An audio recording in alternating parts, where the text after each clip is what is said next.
여호와의 말씀이니라. 이스라엘 족속아, 이 통이자기가 하는 것 같이 내가 능히 너희에게 행하지 못하겠느냐. 이스라엘 족속아, 진흙이 토기장이의 손에 있음 같이 너희가 내 손에 있느니라. 새벽을 깨우는 거룩한 기도자 여러분, 주의 말씀 앞에 믿음의 온전함을 회복하고 날마다 그 말씀 앞에 거룩함을 지켜가는 일에 깨어있는 성도들이 되기를 바랍니다.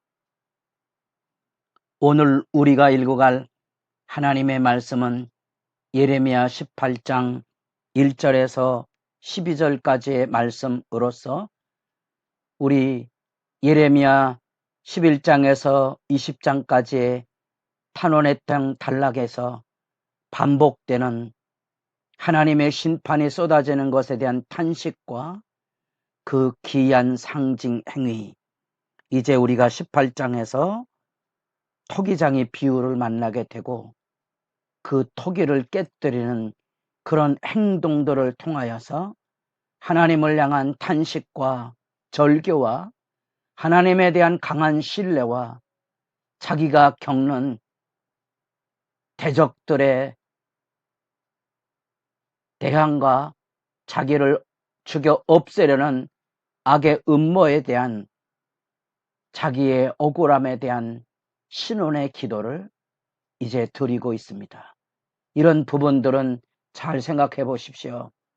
하나님의 심판 앞에 울부짖는 모습과 그럼에도 불구하고 하나님께서 자기 백성의 기도를 들으시고 자기 백성을 돌보실 것에 대한 확신을 가지고 찬송하고 두 손을 들고 영광을 돌리지만 그럼에도 불구하고 심지어 고향 사람, 아나도 사람들에게조차도 미움을 받아 저놈을 쳐서 싹쓸 잘라버리자는 악담으로 음모가 꾸며지는 현장을 겪어가며 울부짖는 이 모습은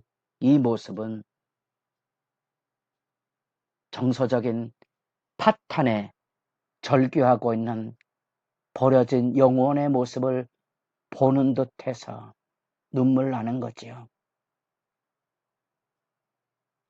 가장 가까운 가족을 잃고 헤매고 절규하는 삶의 모습이 가슴에 와 닿는 부분이고요. 우리가 하나님 앞에 믿음의 싸움을 싸우다가 만나는 영적인 절망이 큽니다.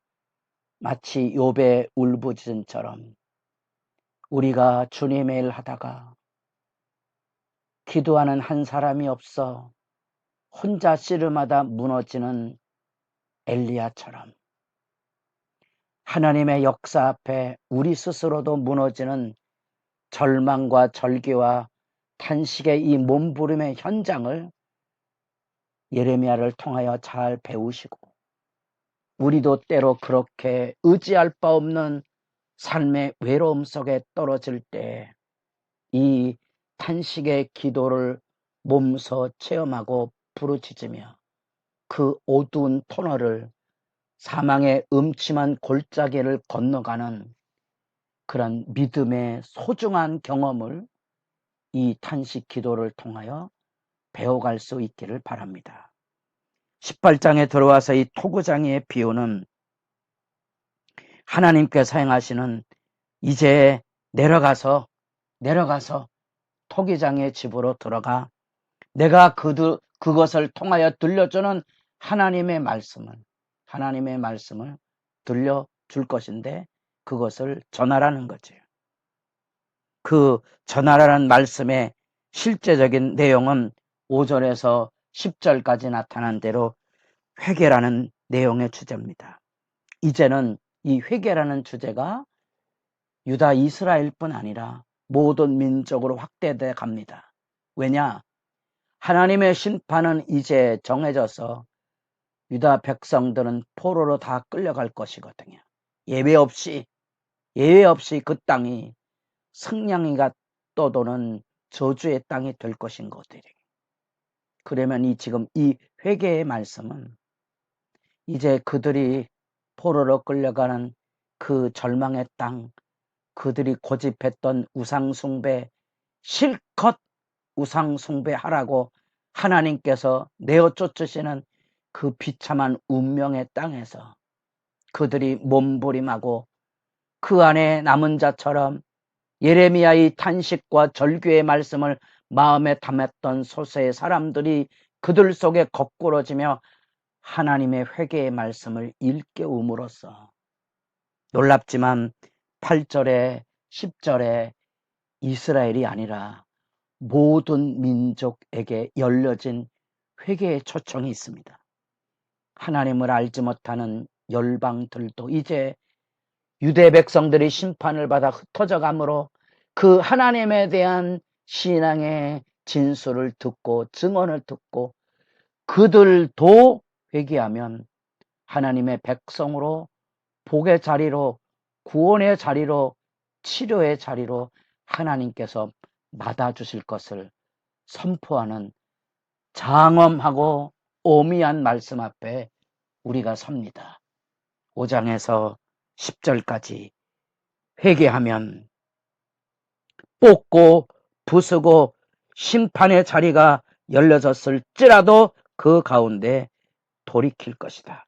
하나님께서 그 재앙을 쏟아붓던 삶의 자리에서 하나님께서 구원의 길로 그들을 이끌어낼 것이라 열방조차까지라도.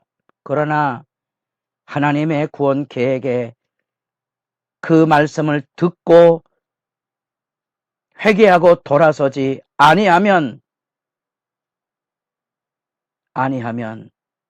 예외 없이 누구든지 심판을 면하지 못할 건데, 특별히 이스라엘 족속아 너희들 예외 없이 하나님의 심판 앞에 서게 될 것을 열어주는데, 이 토기장이의 비유의 핵심이 그 토기장이가 토기를 빚는데 농로에서 일을 합니다.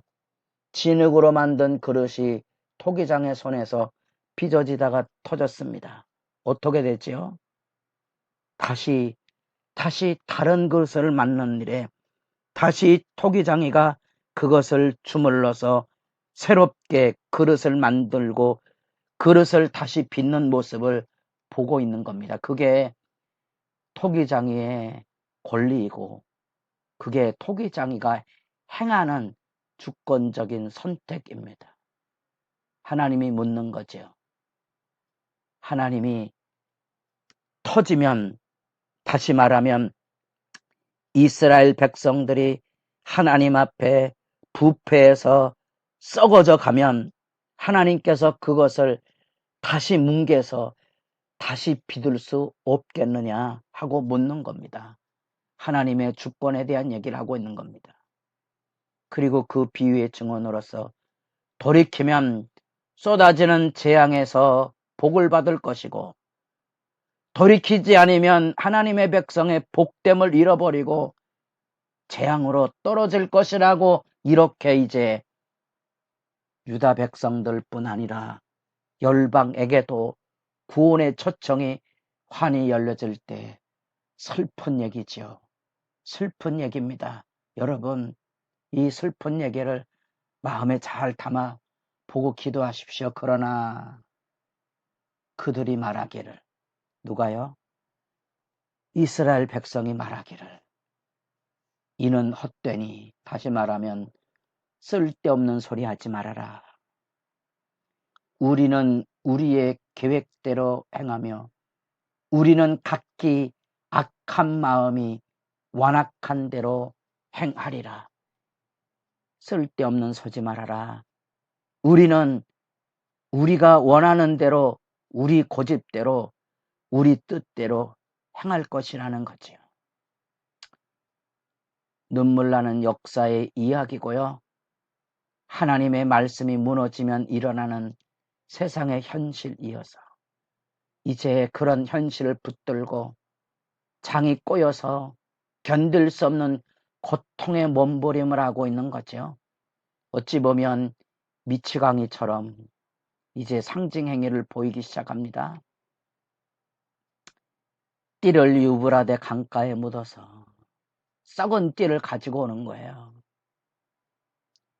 결혼하지 말아라. 초상집에도 잔치집에도 경조사도 참여하지 못하고 사회적인 왕따로 침묵하는 거예요. 은둔하는 거예요. 왜? 사람들이 와서 물으면 하나님의 심판이 쏟아져서 더 이상 결혼식도 장례식도 치르지 못할 때가 올 것을 경고하고 있는 기이한 행동이지요. 이 행동을 하는 이유는 사람들을 경각 깨우기 위해서입니다. 그리고 이제 호소하는 거죠. 너희가 돌이키면 나도 돌이키리라. 너희가 돌아서면 나도 돌아서서 재앙이 쏟아져도 영원한 구원의 길로 돌보실 거고, 그러나 하나님의 구원과 복됨을 누릴지라도 돌아서지 아니하면 무너질 것이다. 이스라엘아, 너희만이 아니다. 너희가 포로로 끌려간 저 열방의 백성들에게도 회개하고 돌아서면 하나님이 맞아주실 것에 대한 원대한 구원의 장엄한 계획이 열려지는데 귓등으로도 듣지 않는 거지요. 헛된 말 쏟아내지 마십시오. 쓸데없는 말 하지 마십시오. 그래서 그들은 하나님에게서 돌아서 버리고 맙니다. 우리는 우리 멋대로 내 마음 내키는 대로 살겠다고 아우성을 치는 이 12절의 말씀 앞에 여러분 한참을 엎드려서 기도하는 시간이 깊어져 가기를 바랍니다.